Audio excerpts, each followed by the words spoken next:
Good evening, everybody, and a very warm welcome to the latest GetPRDone discussion. My name's Toby, and I'm a member of the GetPRDone steering group. GetPRDone is a cross-party, no-party campaign with a single aim: to make sure that future parliamentary elections are decided by proportional representation. If you haven't already done so, please do join our Facebook group, subscribe to our YouTube channel, and visit our website at getprdone.org.uk, where you can find out more about events like this one and join the campaign proper. So this evening, we are lucky enough to be joined by three guests, the first of whom is Duggy Johnstone. Duggy is a Bakers, Food and Associated Workers Union regional president for the East and West Midlands, Nottinghamshire and Yorkshire, and has very kindly joined us at short notice. Duggy, welcome. Thank you very much, and it's a great honour to speak to you all and, joining this Zoom meeting. Thank you very much for asking us. Excellent, thank you. So while you're all thinking about your possible questions for Howard later on, Duggy, can I ask you, could you tell us about the position of the BFAWU on electoral reform and why the union takes the position it does? Yeah. Well, there's a simple answer to that, and hopefully I can back this up, and the simple answer for that is we're Democrats. We believe in democracy. As Tony Benn always said, democracy is the most radical, revolutionary thing there is, because it takes the power away from the powerful and puts it into all of us. Now it's always, people always say, yes, we get a vote all the time. We get a vote, we can go to the ballot paper. But you start to ask yourself, do you actually get the government we vote for? Do we actually get the government we go for? And I was sitting there and I was thinking about this today, and I'm a child of left school in the 1980s. I left school in the 1980s, and it was the era of Margaret Thatcher. Margaret Thatcher dominated everything. To hear these programs on the television and a lot of the right-wing media, everything was Margaret Thatcher. She demolished people at elections. She demolished, everybody who went against her. She won 3 elections. So I started to think, and I started to look at these elections. Did Margaret Thatcher really get so much of the population on board? Did they really believe in Margaret Thatcher? I started looking. She won, of course. If I just look at the 3 general election victories of Margaret Thatcher, Margaret Thatcher, of course, won in 1979. She took 339 seats with beating plus 62 seats she added, beating Jim Callaghan with Labour with its 269 seats, lost 60 seats. Then I started to look at the totals. The total of votes that Margaret Thatcher actually got during 1979 was 13,697,923. That's 43.9% of the vote. If you actually add up just the 2 other main parties, I'm not even going to go into Northern Ireland or the votes that were gained by the SNP or Plaid Cymru and people like that. You add up both Labour and Liberals got over 50,846,022 votes. That means Margaret Thatcher, people complained the other year, Margaret Thatcher won her first election with losing the popular vote for 2,148,099. How is that democracy? The party that loses becomes the government with a whacking great majority. it continues on. I mean, 1983, Margaret Thatcher actually went from 339 seats to 397 seats with 42.4% of the vote. She actually, the percentage of her vote went down, yet she was able to get over 100-seat majority. In fact, she lost altogether 685,607 votes. She lost that. And if you look, the total, this is just the Liberals and Labour, the people who voted against Margaret Thatcher. There was 13,012,316 voted for Margaret Thatcher. A total of people who voted against Margaret Thatcher was 16,237,883. That's a rise of over 391,861 votes. And yet Margaret Thatcher, despite her percentage of votes going down, she still got a majority, an even bigger majority. How is that democracy? How is that democracy? Losing the popular vote, an increase of over 3.25 million. We say, how is that democracy? The last victory she had, Margaret Thatcher, lost from 397 to 376 seats, but with a 0.2% poll. She actually had a slight rise in the number of people who voted for her, 13,760,583. You actually look again at the popular vote. The popular vote, 10 million for Labour, 7 million for the Liberal SDP alliance. That's 17,371,440 people did not vote for the government. Margaret Thatcher again ends up with over 100 seats majority. She actually had losing again the popular vote by 3,610,857. Now, I could go on, facts and figures, and it doesn't do any well.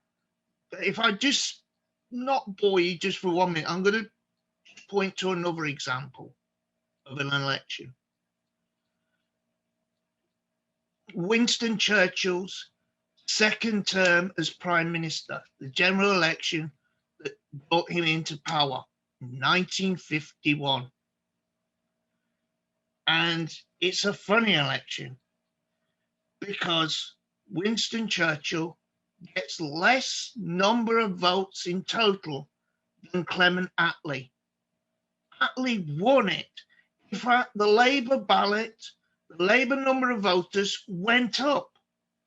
It went up. Winston Churchill only got about 46% of the vote. Attlee got 48.8% of the vote. Now, I don't want to bore everybody with facts and figures. I know it can be quite boring if I keep on regurgitating these kind of things. The thing is,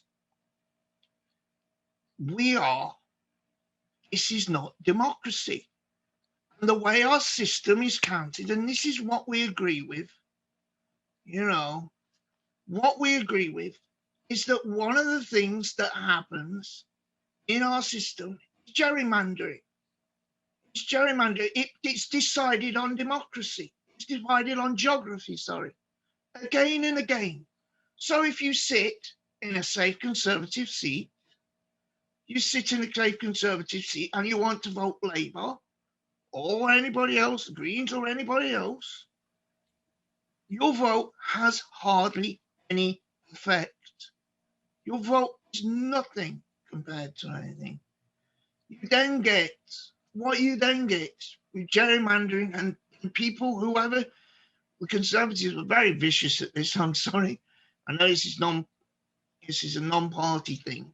But the Conservatives are very vicious at actually putting forward gerrymandering districts to favour themselves and to actually destroy the left. And what it ends up with is a kind of cynicism about the democratic process. And democracy dies when it's in the dark. Democracy absolutely dies when it's in the dark, and people don't want to take part.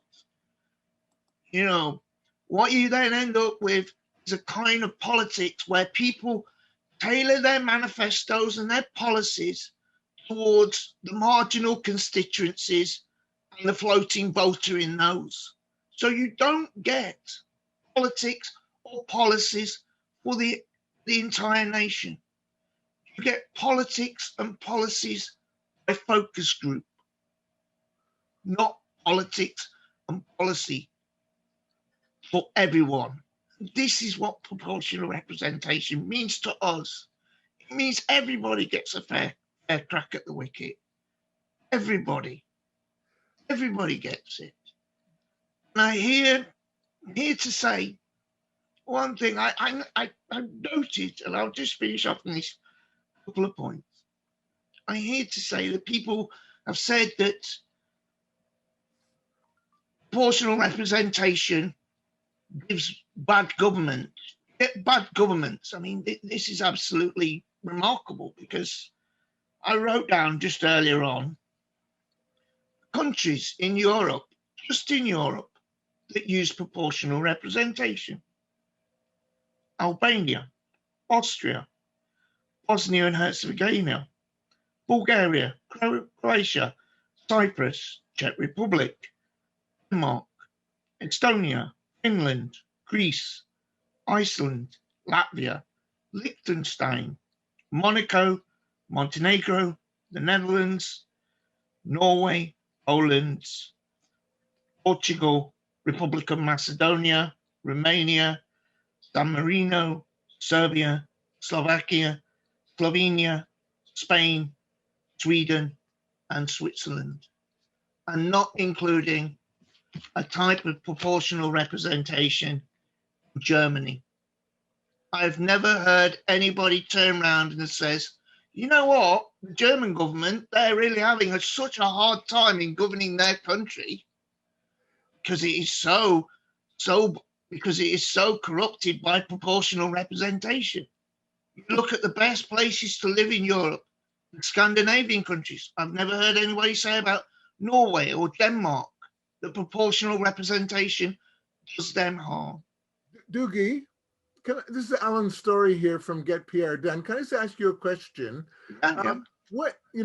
It's very clear that we have to get the unions on board to win over labor. I mean, if the unions are not on board, what kind of, obviously the Bakers Union is one union and you should be proud of being in support of PR. Would you have any suggestions to us about, first of all, how long have you been supporting PR, your union? Oh God. A lot of years? I've forgotten. It's a couple of years now. I've forgotten. Do you have any suggestions of how the campaign to get, PR being supported by trade unions? Any kind of tips you might have of how that could be brought forward? Well, I think within a trade union conference, we're in a trade union context. I think the best ways, all policy of trade unions are decided at their conferences, and the best way is to get delegates on board the conferences, Right. and also the TUC. It means going to individual trade unions conferences, putting on side meetings so to inform delegates at conference. The best way, try and win them over by that. It's a hard slog, Yeah. but it does pay off in the end. You must go forward, take each individual union at a time. I mean, Bakers Union is very small. Right. We often say we punch above our weight, but it's. How many members do you have now? I think it's around 20,000. Right. Unite's got over 1 million, right? I know. We're a bit jealous, but as long as people are in trade unions, that's what we bother about. Right. And what are some of the arguments that people, not everybody, obviously, the Bakers Union supports PR. What are some of the arguments you've come up against that people to say that are opposed to PR? Well, it's the kind of arguments where it says, well, hold on, I pick my local representative, so I've got democracy. And like I said before, you haven't got real democracy because, I don't vote for the Greens, but I admire a lot of things about them. But you look at 2015, the Green Party got 1.1 million votes, and they got 1 seat. How is that democracy? Right. People, when Donald, I haven't got a lot of time for Donald Trump. I don't think anybody has. But when people spoke about the US presidential election, Hillary Clinton won by over 2 million popular votes. Right. Donald Trump became president. Right. It's a similar kind of thing. It should be based upon how many people vote. Right. It works elsewhere. It works elsewhere. And that's another thing I think people are ignorant about proportional representation. I think when people look at it, they say, oh, it's all in Europe and like they have all these coalitions and everything's chaos in Europe. Well, I'm sorry, if you look at what the most successful countries in Europe, and I'd say Germany was probably the most successful country in Europe. Yeah, Germany has a style of proportional representation, and they have good governance. So I think it's about educating people as well. So, sorry, anyway. Okay. Okay, that's really interesting. Thank you. Does your union favour one type of PR over another? No, we're not. We just really want to see something that sees that all the votes get counted. We see that all the votes get counted. See that the voices are heard. When you constantly get governments, right? We support the Labour Party. Yeah. Now, if you look at last election, the Conservatives only had a increase in 1.1% of the vote. Yet they got a stinking majority. How? Something is wrong. Agreed entirely. And how about the road to PR? So there's some talk in the chat here about whether we need a referendum or not. Do you and your union have a view on that? We would favour a referendum. We would actually favour a referendum, but we have to win people over. And I think, all right, the trade unions are not as powerful as they used to be in the 1970s or the 80s. you know, but we still have a big voice, and we still can win over people, and we still put out activists on the streets, you know, to talk to people, to educate people, you know, to get things done, you know, which is always a good way as well. If about pushing it forward, it's always a good way to do stalls, get out on the streets, talk to real people, you know, just to get that message out there. Can I just jump in for 1 second here? Yeah. I'm just monitoring the chat line and also watching for Howard to show up. This has nothing to do with you, Duggy, but can I just ask people, when sometimes people sort of like to use these chat meetings as a place to sort of promote their own party or their own cause. What we really want, you know, GetPRDone is a cross-party, no-party group. We do not support, promote any particular party. What we promote is getting PR done. And so can I just ask people in the chat line, Howard says 5 minutes, says Matt. So we're getting close. But to not use the chat line as a place to promote your own party. You know, that's just not what our group is into. Not, you know, so just ask questions, because Howard's going to be coming in a second. My job in the call is going to be to watch the chat line and to get good questions that come in. And so I'm not going to be promoting any particular party. We want questions to ask for Howard. And so can I just make that request about the chat line? Right. There's this idea. Maybe somebody else has anything. Do you have something to say, Toby? Or not particularly. Okay.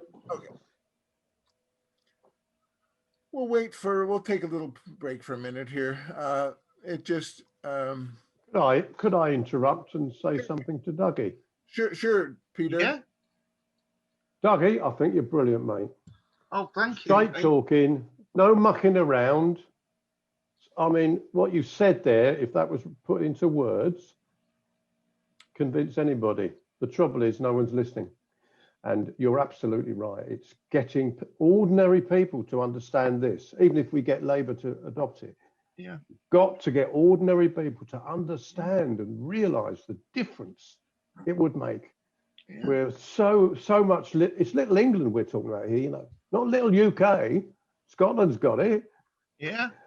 Wales is going to have it in local elections, and they've got it for their assembly. It's little England, and we all think we're not interested in Europe.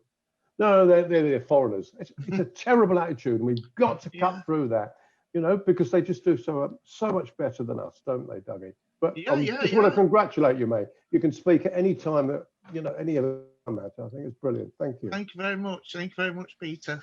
Thank you. You know, I think it's right. I think, you know, we must go forward by some good old-fashioned campaigning. You know, get that message out. You know, use trade unions, use everything. You know. Okay, on that note, there's a question further up the chat line here about how a smaller union can have an influence on a larger union, on the Labour Party more generally. How's that work? What's your influence like in the Labour Party? Well, our influence, we're a very small union. To be honest, we punch above our weights. We make sure we are visible. We make sure we are everywhere. You know, we make sure a lot of our people are very, very open. It's like if I draw one of the campaigns that we ran we're running in the union, and that was gets us out there, gets us a visible notice, was around the fast food workers. So we made sure we were outside McDonald's. We talked to people. We had stalls. We put over